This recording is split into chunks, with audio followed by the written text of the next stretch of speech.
স্বাগতম বন্ধুগণ। তো আজকের ভিডিওর টপিক হচ্ছে এই ঘরটা যেটা দেখতে পাচ্ছেন সেটাতে ওয়াল কাটিং করে দেখাবো এবং কিভাবে ওয়ালটা কাটিং হচ্ছে এবং কিভাবে পাইপ ফিটিং হচ্ছে A to Z সমস্ত কিছু দেখানো হবে এই ভিডিওর মধ্যে। তো ভিডিওটি স্ক্রিপ্ট না করে পুরোটি দেখবেন, তাহলে আপনাদের পুরো ভিডিওটির সম্বন্ধে কি হচ্ছে পুরো সম্পূর্ণ ধারণা পেয়ে যাবে।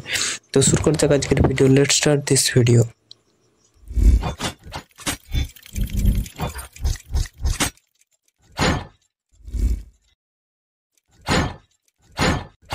তো ভিডিওর শুরুতেই দেখতে পাচ্ছেন এই রুমটা। তো এইটার মধ্যে আছে 4টে রুম আছে এবং একটা হল আছে, একটা ডাইনিং আছে এবং একটা বাথরুম আছে। তো এখানে আমাদের এমসি বক্স বসবে এবং এটা একটা রুম দেখতেই পাচ্ছেন। তো এদিকে একটা পাইপ বেরিয়েছে এবং এদিকে যেটা যাচ্ছে এটাও একটা রুম। তো সামনাসামনি রুম, এটা হচ্ছে ডাইনিং প্লেস এবং এধারে একটি রুম এবং এর অপোজিট সাইডে একটি রুম আছে এবং মিডিলে এটা হচ্ছে বাথরুম। তো বাথরুমের কানেকশন দেখানো হবে। তো এই ধারে রুমটা পুরো বালিতে ভর্তি আছে। তো তা উপরে কাজটা হয়ে যাবে, নিচে একটু বাকি থাকবে এবং এটা হচ্ছে সিঁড়ি আর এটা হচ্ছে আর একটা গেট। তো কীভাবে কাটিং করতে হয়, তো প্রথমে আমাদের ওয়ালে যেখানে যেখানে পাইপ বেরিয়েছে সেখানে জল দিয়ে দিতে হবে ভালোভাবে, যাতে আমাদের ডাস্টের পরিমাণ কম আসে। তো আমাদের ডাস্ট যত কম উঠবে তত আমাদের স্বাস্থ্যের পক্ষে খুবই ভালো। তো তার জন্য আমি প্রথমে জল দিয়ে দিচ্ছিলাম। তো জল আরও বেশি করে দিতে হবে এবং নেক্সট হচ্ছে পেরেকগুলো যেগুলো আছে পিঠা ছিল পাইপে সেগুলোকে ঠুকে ঠুকে খুলে নিতে হবে। তো তোমরা হাতুড়ি এবং চিসেল ব্যবহার করবে, চিসেল অর্থাৎ ছিনি। তো ছিনি ব্যবহার করবে এবং প্লাসের সাহায্যে সমস্ত পেরেকগুলো উপড়ে নেবে। তো তাহলে আমাদের পাইপগুলো লুজ হয়ে যাবে। তো এরপরে আমাদের কাটিং করে নিতে হবে। তো কাটিংয়ের জন্য গ্রাইন্ডার নিয়ে যেতে হবে। তো কাটিংয়ের আগে জানতে হবে যে আমাদের সেফটির জন্য আমাদের নাকে এবং মুখে ধুলো যাতে না ঢুকে তার একটা ব্যবস্থা করতে হবে। তো তার জন্য আমি একটা গামছা নিয়েছি। তো গামছা এবং মাস্ক নিতে হবে। তো আমরা শুধু গামছা নিয়েছি। তো মাস্কটা আজকে আনতে ভুলে গেছি বলে মাস্কটা পরা হয়নি।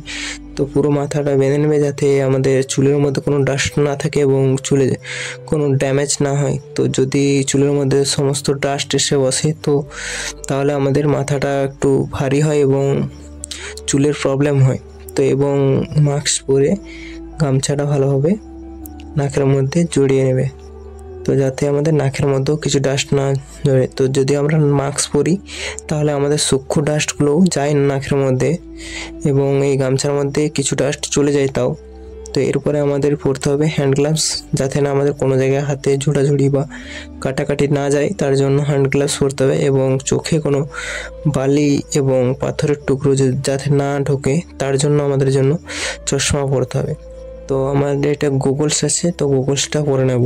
তো নেক্সট দেখাচ্ছি কীভাবে কাটিং করতে হবে। তো বোর্ডের মাপে যেটা আছে সেটাকে প্রথমে দাগ করে নিতে হবে, তারপর গ্রাইন্ডার দিয়ে আমাদের এক কাটিং করে নিতে হবে যে মাপে আছে চারদিকে এবং মাঝে 3-4টে লাইন দিয়ে এবং হরাইজন্টাল এবং ভার্টিক্যাল কেটে দিতে হবে। তো কাটার পরে আমাদের ঝিরিটাও সেম কেটে দিতে হবে এবং ঝিরিটার মধ্যে অনেকগুলো কাট করে দিতে হবে যাতে আমাদের ছাড়াতে সুবিধা হয়। এবং নেক্সট এগুলো আমরা ছিনি দিয়ে যথা চিসেল দিয়ে ছাড়িয়ে নেব সবগুলো। তো এরপর দেখবো আমাদের বোর্ডটা বসছে কিনা। তো আমরা দেখতেই পাচ্ছেন। তো এইভাবে সহজেই ছাড়ানো যায় যদি আমরা কাট পিস করে নিই সমস্ত টুকগুলোকে। এরপর বোর্ডটা আমাদের এখনও বেরিয়ে আছে, তো তার জন্য আরেক কাটিং দিতে হবে যাতে আরেকটু ড্রিপ কাটা যায়। তো ব্লেডটা 5 ইঞ্চির ব্যবহার করলে এটা এক কাটিংয়েই ব্যবহার হয়ে যেত, কিন্তু আমাদের এই মেশিনটা 5 ইঞ্চির ব্লেড নেবে না, তাই 4 ইঞ্চির ব্লেডটাই বসানো হয়েছে। তো এইভাবে ছাড়ানোর পরে বোর্ডটা আমাদের এমনভাবে বসাতে হবে যাতে বোর্ডটা সামান্য বেরিয়ে থাকে, প্রায় হাফ আঙ্গুলের মতো। তো দেখাচ্ছি আমি কীভাবে বেরিয়ে থাকে। তার জন্য আমাদের কর্নারগুলো ভালো করে সেট করে নিতে হবে, নাহলে বোর্ডটা হেলে যাবে। তো আমাদের সামান্য বেরিয়ে থাকবে, সেই বেরিয়ে থাকাটা আমাদের প্লাস্টারের মধ্যে ঢাকা যাবে। তো আমাদের কাটিং সমস্ত কমপ্লিট হয়ে গেছে। তো দেখতেই পাচ্ছেন এখানে আমাদের মেন মিটার বসবে এবং এখানে একটা কলিং বেল বসবে এবং উপরে একটা লাইট আছে।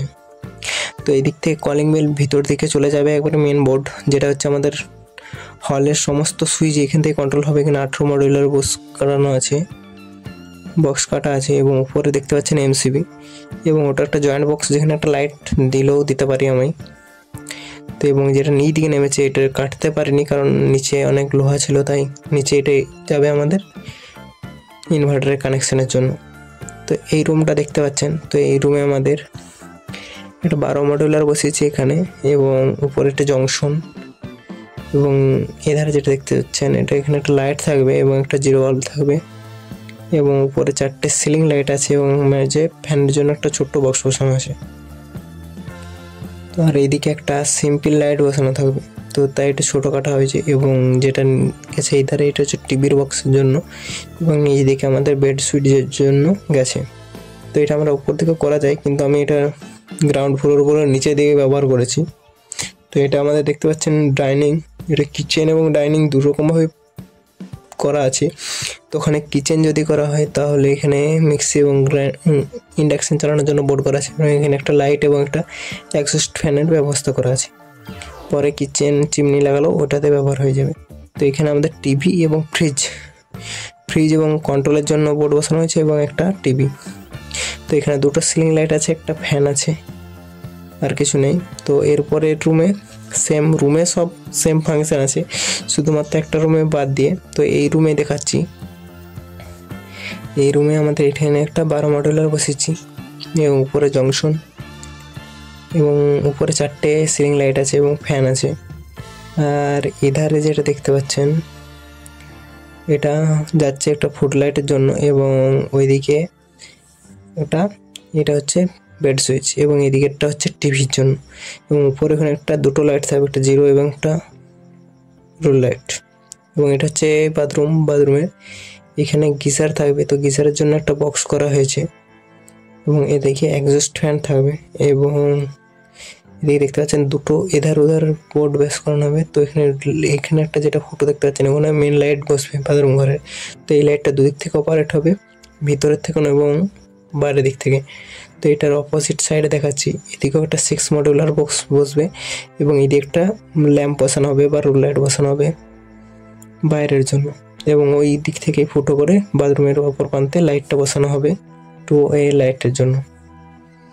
এবার নেক্সট হচ্ছে এই রুমটা। তো এই রুমটাতে আমাদের নিচের কাজটা একটু বাকি আছে, নিচে যে আমাদের বেড সুইচ যাবে তার জন্য বাকি আছে। তো এটা হচ্ছে 12 মডেলের বক্স, এখানে জংশন। তো এই রুমেও সেম 4টে সিলিং লাইট আছে এবং একটা ফ্যানের জন্য পয়েন্ট করেছে। তো এটা এখনো ছাড়ানো হয়নি, এই সিলিং লাইটটা এখনও ঢালাইয়ের সাথে মিশে আছে, তো ওটা ছাড়িয়ে দেবো কিছু পরে। নেক্সট আছে এইদিকে একটা লাইট বসবে, রুল লাইট, এবং এদিকে একটা জিরো এবং নর্মাল লাইট বসবে। আর এদিকে বেড সুইচটা করা হবে নিচে। তো নেক্সট দেখাচ্ছি আমি সিঁড়ির দিকটা। তো সিঁড়ির দিকটা দেখছি আমি সিঁড়িতে আমাদের 3 জায়গা থেকে অপারেট হবে।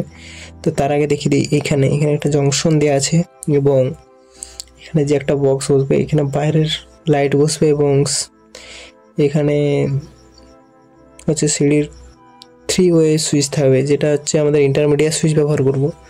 তো এখান থেকে গেছে একবারে একটা ব্যালকনি করা আছে সামনের দিকে, তো এই ব্যালকনি থেকে অপারেট করা যাবে এবং উপর থেকেও অপারেট করা যাবে। তো এটা এখানে 3টে সুইচ থাকবে এই লাইটটার জন্য বাড়ি থেকে। তো এখানে আমরা 6 মডুলার বসেছি একটা এবং এখানে একটা সিলিং লাইট আছে শুধুমাত্র। তো এখানে একটা 3 পিন দেবো এবং ওটা লাইটের জন্য। এবার নেক্সট দেখাচ্ছি আমি আর একটা রুম আছে, যেটা তার আগে দেখিয়ে দিচ্ছি এই বাইরের জন্য আমি এখানে দুটো 6 মডুলার বসেছি আর এখানে হচ্ছে আমাদের ইনভার্টারটা বসানো হবে। তো কাটিং করা হয়নি এখনো। তো এখানে আমাদের সাবমার্সিবল বোর্ডের সুইচ বসানো হবে, অন অফের সুইচটা এখানে ঘরের ভিতরে, এবং এখানে ওয়াশিং মেশিন এবং একটা এক্সট্রা পয়েন্ট করা থাকবে বাইরের কারেন্টের জন্য। কোনো কারণে যদি বাইরে হেভি লোডের কারেন্ট চাই তখন এখান থেকে নেওয়া যাবে। তো নেক্সট আমরা দেখাচ্ছি, তো আরেকটা রুম যেটা আছে সেটাতে জাম ছিল তাই জন্য কাটা হয়নি। তো এখানে প্রচুর পরিমাণে জিনিস ছিল তাই কাটিংও করা যায়নি এখনও, তো এটা পরে কাটিং করে দেবো। তো এরপর আমি দেখাচ্ছি এটা হচ্ছে এমসি বক্স। তো এমসি বক্স থেকে আমি সমস্ত কিছু খুলে নিয়েছি যাতে আমাদের মরচে এবং কোনো প্লাস্টারের মশলা না থাকে। তো প্লাস্টার মশলা থাকলে আবার পরিষ্কার করতে অসুবিধা হয়, তার জন্য আমি খুলে নিয়েছি সব ব্রাশ বার এবং কানেক্টরটা এবং পাতিটা। এটা আমি দেখতে পাচ্ছি অনেকগুলো মাল ম্যাটেরিয়ালস আছে, যেগুলো হচ্ছে এগুলো 8 মডুলার বক্স আছে, আমরা বেড সুইচের জন্য ব্যবহার করবো বেশিরভাগ। এবং এটা আমাদের ভিয়ান কোম্পানির আছে 1 মডুলার বক্স বা 2 মডুলার বক্স, যেখানে আমাদের এক সিঙ্গেল লাগবে সেখানে দেওয়ার জন্য। এবং আছে এগুলো হচ্ছে স্পিন স্যাডেল, যেগুলো আমরা পাইপগুলোকে আটকানোর জন্য ব্যবহার করব। তো এটা আমি 2 প্যাকেট নিয়ে এসেছি। এবং এটা দেখতে পাচ্ছেন যেটা, এগুলো হচ্ছে আমাদের 6 মডুলার বক্স। তো তো 6 মডিউলার বক্স এখানে আছে 4টে এবং স্টার আরও ব্যাগে 2টো আছে, যেটা অন্য কোম্পানির পেয়েছি। এবং এটা হচ্ছে আমাদের জাংশন বক্স, যেখানে আমরা একটা লাইট ব্যবহার করব সেখানে ব্যবহার করতে পারি, কিংবা ওই 4 মডিউলার 1 এবং 2 মডিউলার যেটা আছে সেটাও ব্যবহার করতে পারি। তো আমি এটা ব্যবহার করব সিঙ্গেল লাইটের জন্য। এবং এগুলো হচ্ছে আমাদের লুজ অন্য কোম্পানির 6 মডিউলার বক্স, কারণ পাওয়া যায়নি, সমস্ত একই কোম্পানির। এবং এখানে বক্সটাতে সমস্ত কিছু রয়েছে বক্সগুলো। এরপরে আমরা কিভাবে বোর্ড ফিটিং করব সেটা ভালোভাবে দেখাবো। তো দেখতে পাচ্ছেন এটা হচ্ছে সাবান, যেখানে আমাদের নাট জাতীয় জায়গা থাকবে সেখানে আমরা দিয়ে দেবো, যাতে প্লাস্টার লেগে নাটে জং না ধরে যায় তার জন্য, এবং পরবর্তীকালে নাট টাটতে সুবিধা হয়। তো আমাদের বোর্ড বসানোর জন্য আমাদের কিছু মশলা করে নিতে হবে, বালি মশলা। তো আমরা 3:1 করব।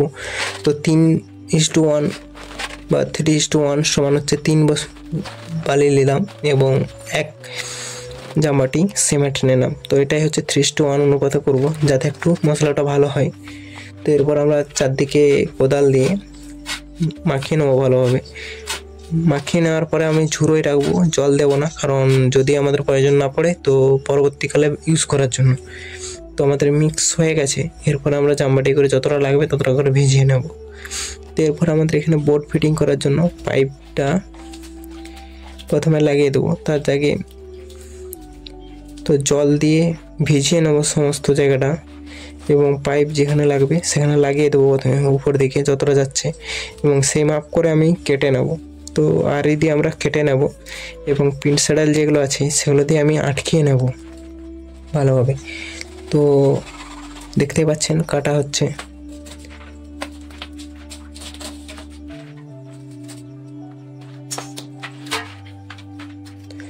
তো এই পাইপটাকে বসানোর জন্য আমরা পিন স্যাডেল ব্যবহার করব, এবং যে বক্সটা আমরা বসাবো সেই বক্সটা থেকে যে পাইপগুলো যতগুলো ঢুকবে সেই অনুযায়ী আমরা ফুটোগুলো বের করে নেব। তো ফুটোগুলো বের করে নেওয়ার পর আমরা বক্সটার ভিতর দিকে যে জায়গায় আমাদের ডোবা পড়বে তো সেখানটা একটু লেবেল করার জন্য আমরা কিছু মশলা দিয়ে দেবো, এবং মশলা দেওয়ার পর আমরা ভালোভাবে বোর্ডটাকে মেপে নেব যে ঠিকঠাক বসছে কিনা। তো তার জন্য আমরা ব্যবহার করব লেভেল চেকার। তো দেখতেই পাবেন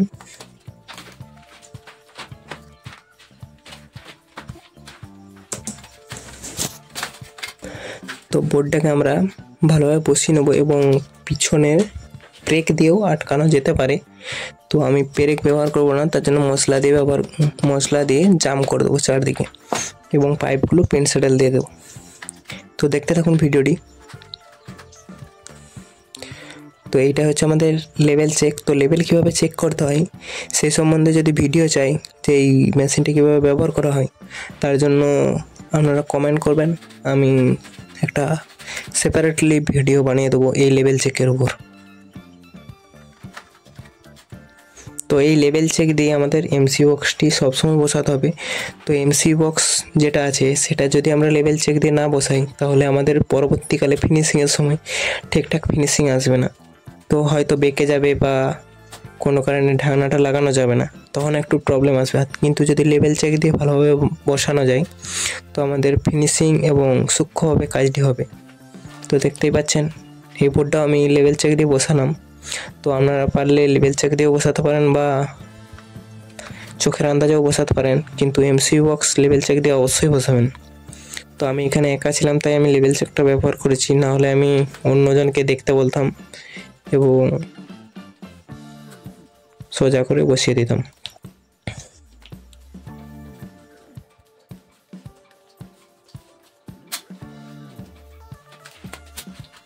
তো আপনাদের কাছে একটি বক্তব্য, তো আপনারা কী ধরনের ভিডিও চান সেটা একটু কমেন্ট করলে আমার খুব ভালো হয়।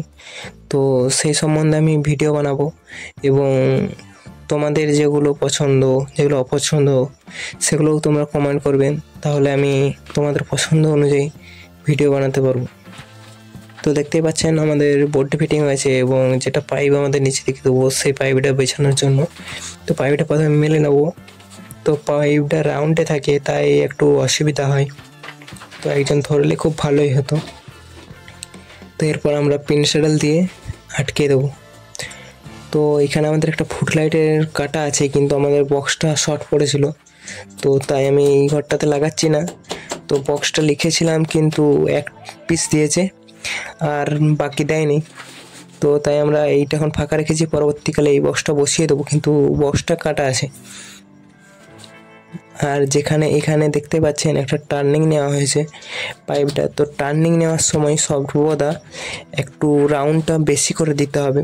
দেখুন আমি সোজা তুলে দিইনি, 90 ডিগ্রি অ্যাঙ্গেল করিনি কোনটা। তো যদি আপনারা সোজা তুলেন তাহলে 90 ডিগ্রি কোণ হবে, এবং পাইপের যেখানে ব্যান্ড হবে সেখানে জাম লেগে যাওয়ার চান্স আছে বা পাইপটি মুচকে যাওয়ার চান্স আছে। তাই আমি পাইপটা সামান্য ফার্স্টে বাঁ দিকে বাঁকিয়েছি এবং তারপরে নিচে আবার রাউন্ড করে নিয়ে গেছি। তো এর ফলে পাইপে ব্যান্ড হয় না এবং প্রপারলি তারগুলো বেরিয়ে যায়। তো অনেক মিস্ত্রি আছে যারা সোজা বাঁকিয়ে দেয়, এটা দেয়াল হোক বা নিচে। তো এইভাবে ব্যান্ড করলে আপনাদের পরবর্তীকালে সুবিধা হবে যখন আপনারা তার পরাবেন। তো এর মাধ্যমে সম্পূর্ণ প্রপারলিভাবে তার পেরোবে। আর যদি আপনারা 90 ডিগ্রি অ্যাঙ্গেলে ব্যান্ড করেন তাহলে অনেক সময় কি হয়, তো যে পরিমাণ তার যাওয়ার কথা সেই পরিমাণ তার যায় না। তো আমি একটি অন্য ঘরে করেছিলাম যেখানে আমি পাইপলাইন করিনি, তো সেখানে সেম প্রবলেম হয়েছিল। তার ফলে আমাদের কিছু তার আবার বাইরের দিকে নিয়ে যেতে হয়েছিল। তো কনসিল ওয়্যারিংয়ে যদি বাইরের দিকে তার নিয়ে যাওয়া হয় তাহলে তখন তো একটা বড়ই প্রবলেম, বা অন্যরকমই কাস্টমার সেটা মেনে নেবেন না। তো আমি তাকে বুঝিয়েছিলাম যে এইভাবে হয়েছে, তাই কাস্টমার কিছু বলেনি। তো আমাদের দেখতে পাচ্ছেন এটা ফিটিং হয়ে গেছে, উপরে জংশন বসানো হয়ে গেছে এবং নিচে যেসব বক্সগুলো সব বসানো হয়েছে এবং সিমেন্ট দিয়ে জাম করে দেওয়া হয়েছে। তো দেখতেই পাচ্ছেন পাইপটি কীভাবে সুন্দরভাবে বসেছে। তো এটা হচ্ছে বেড সুইচের জন্য, এবং এখানে লাইটের জন্য দুটো লাইট থাকবে, একটা জিরো বাল্ব এবং একটা নর্মাল বাল্ব, এবং এধারে এইটা থাকবে একটা রুল লাইটের জন্য সিলিং রোজ লাগাবো শুধুমাত্র। তো এই ছিল আজকের ভিডিও। তো ভিডিওটি পুরো দেখতেই পেলেন। তো এমসি বক্স কীভাবে ফিটিং করতে হয় সেটার একটা সেপারেট ভিডিও বানাবো। তো এমসি বক্স বিভিন্ন কোম্পানির এমসি বক্স বিভিন্নভাবে বসাতে হয়, তো সেটা আর একটা নতুন ভিডিওর জন্য আলোচনা করব। এবং এই ভিডিওটি ভালো লাগলে ভিডিওটিতে লাইক করবেন, এবং চ্যানেলে যদি নতুন হয়ে থাকেন তো চ্যানেলটিকে সাবস্ক্রাইব করবেন এবং পাশে থাকা বেল আইকনটি প্রেস করতে ভুলবেন না। Thank you for watching this video.